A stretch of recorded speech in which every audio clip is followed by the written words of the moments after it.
दोस्तों सोचिए एक ऐसे लड़के के बारे में जो स्कूल के बाद न्यूज़पेपर बेचकर अपने पॉकेट मनी का इंतजाम करता था। आज वही लड़का दुनिया के सबसे बड़े इन्वेस्टर्स में शामिल है और उस लड़के का नाम है वॉरेन बफेट। आज हम उनकी स्ट्रेटेजीज जानेंगे जिससे और अपने डिसिप्लिन, पैशंस और सही सोच से दुनिया के सबसे अमीर आदमी बनने का सफर तय किया है। वॉरेन बफेट ने अपने सफर की शुरुआत एक आम परिवार से की और बचपन से ही उन्होंने फाइनेंशियल डिसिप्लिन को अपनाया और अपनी मेहनत और डिटर्मिनेशन के दम पर न्यूज़पेपर डिलीवरी से लेकर अपने पहले स्टॉक में इन्वेस्टमेंट तक बफेट हमेशा अपने लक्ष्य की तरफ बढ़ते रहे। अब चलिए जानते हैं उनकी वो इन्वेस्टमेंट स्ट्रेटेजीज जिन्होंने उन्हें दुनिया का सबसे बड़ा इन्वेस्टर बनाया। वॉरेन बफेट की सबसे पहली स्ट्रेटेजी है वैल्यू इन्वेस्टिंग। बफेट कहते हैं हमें उन कंपनीज में इन्वेस्ट करना चाहिए जिनकी असली कीमत मार्केट प्राइस से काफी ज्यादा हो। ऐसे ही उन्होंने अंडर वैल्यूड कंपनी में इन्वेस्ट करके लॉन्ग टर्म ग्रोथ अचीव की। हम एग्जांपल के तौर पर टाटा को ही ले लेते हैं। टाटा और इन्फोसिस कंपनीज में जब उनके शेयर प्राइस काफी लो था तब लोगों ने उसमें इन्वेस्ट किया और जब उनके प्राइस रेट बढ़ गए तो साथ ही साथ लोगों का इन्वेस्टमेंट भी बढ़ा और ऐसे ही लोगों ने अपना पैसा उसमें ग्रो किया। आप भी ऐसी कंपनीज को पहचान कर उनमें इन्वेस्टमेंट कर सकते हैं और अपने प्रॉफिट को मल्टीप्लाई कर सकते हैं। अब हम आते हैं वॉरेन बफेट की दूसरी इंपॉर्टेंट स्ट्रेटेजी पर, बाय एंड होल्ड। इसका मतलब है कि आप स्ट्रॉन्ग कंपनी के स्टॉक खरीदें और उन्हें लॉन्ग टाइम के लिए होल्ड करें, चाहे मार्केट में टेम्पोररी फ्लक्चुएशन हो या ना हो। जैसे बफेट ने कोको कोला, अमेरिकन एक्सप्रेस में इन्वेस्टमेंट किया, उन्हें कई सालों तक होल्ड किया और सिग्निफिकेंट रिटर्न अर्न किए। आप भी ऐसी कंपनीज देखें जो मार्केट में लंबे टाइम तक टिक सकें। वॉरेन बफेट की अगली स्ट्रेटेजी इससे मिलती जुलती है, जो है फोकस ऑन क्वालिटी।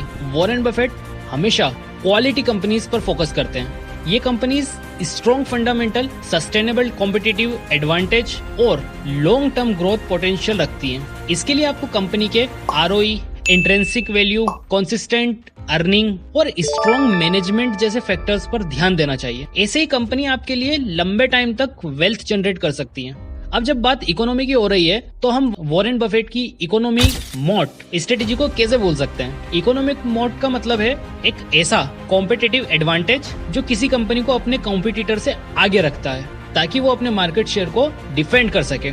जैसे मारुति सुजुकी ने 1980 और 1990 में इंडियन ऑटो मार्केट में अफोर्डेबल प्राइसिंग और वाइड डिस्ट्रीब्यूशन नेटवर्क से एक डोमिनेंट पोजीशन बनाई। इस वजह से दूसरी कंपनीज के लिए कंपीट करना मुश्किल हो गया। लेकिन होता क्या है, सब ठीक होने के बाद भी अगर कंपनी पर डेब्ट है तो कंपनी की परफॉर्मेंस कहीं ना कहीं कॉम्प्रोमाइज होने लगती है। अवॉइड डेब्ट वाली स्ट्रेटेजी भी बहुत इंपॉर्टेंट हो जाती है। चलिए इस स्ट्रेटेजी को डिटेल्स में समझते हैं। अवॉइड डेब्ट स्ट्रेटेजी वॉरेन बफेट के सक्सेस का एक इम्पोर्टेंट पिलर है। एक्सेसिव डेब्ट कंपनी के लिए रिस्की होता है और उसकी फाइनेंशियल स्टेबिलिटी को कॉम्प्रोमाइज करता है। बफेट ने एप्पल में इन्वेस्टमेंट का एक रीजन ये भी बताया था कि कंपनी की बैलेंस शीट बहुत स्ट्रॉन्ग है और उसका डेब्ट लेवल कंट्रोल्ड है, इसलिए वो डिफिकल्ट इकोनॉमिक सिचुएशन में भी फाइनेंशियली स्टेबल रह सकता है। अब बात करते हैं वॉरेन बफेट की अगली स्ट्रेटेजी की। बफेट का मानना है be fearful when others are greedy and greedy when others are fearful. इसका मतलब है कि जब मार्केट में फियर या पैनिक हो तब इन्वेस्टमेंट करें और जब मार्केट में ग्रीड हो तब संभल कर रहें। 2008 के फाइनेंशियल क्राइसिस के दौरान जब मार्केट में एक्सट्रीम फियर और डर का माहौल था तब बफेट ने गोल्डमैन, जनरल इलेक्ट्रिक जैसी कंपनीज में इन्वेस्टमेंट किया। ये कंपनीज हेवीली डिस्काउंटेड प्राइस पर मिल रही थी, लेकिन बफेट ने इनकी स्ट्रॉन्ग फंडामेंटल और लॉन्ग टर्म रिकवरी पोटेंशियल को पहचाना और इनमें इन्वेस्ट किया। तो दोस्तों ये थी वॉरेन बफेट की स्ट्रेटेजीज जिन्होंने उन्हें दुनिया का सबसे अमीर आदमी बनाया। आप भी इन स्ट्रेटेजीज को अपने लाइफ में अपना सकते हैं और अपने सपनों की तरफ बढ़ सकते हैं। अगर आपको ये वीडियो पसंद आई हो तो लाइक जरूर करें और अपनी फेवरेट स्ट्रेटेजी कमेंट में बताएं और ऐसे ही इंटरेस्टिंग वीडियो के लिए चैनल को सब्सक्राइब करना ना भूलें।